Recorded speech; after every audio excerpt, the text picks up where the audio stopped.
La beauté de la langue, c'est qu'elle peut être apprise. On peut apprendre la langue de l'autre. Quelqu'un qui vient chez vous, qui vient vous voir, peut apprendre votre langue. Et dans la mesure où il l'apprend et où il la contrôle, il devient une partie de vous-même. Et c'est ça quand on parle d'intégration. C'est que ceux qui viennent chez nous deviennent une partie de ce que nous sommes.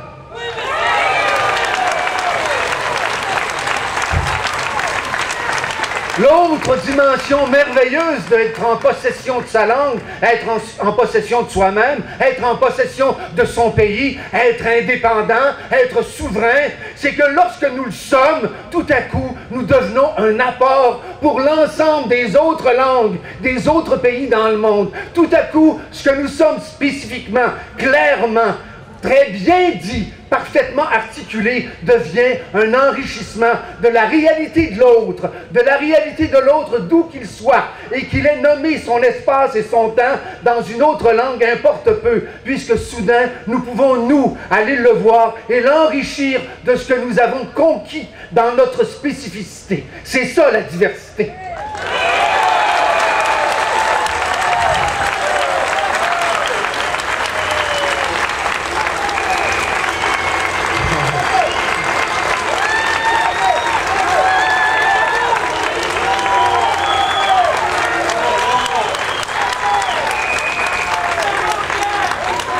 Il faut être attentif à soi-même.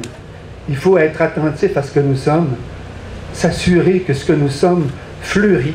S'assurer que ce que nous sommes devient aussi pour les autres enviable, désirable. Il faut s'assurer que les mots fierté, que les mots solidarité, que les mots souveraineté portent et résonnent longtemps dans l'histoire. Vive la langue!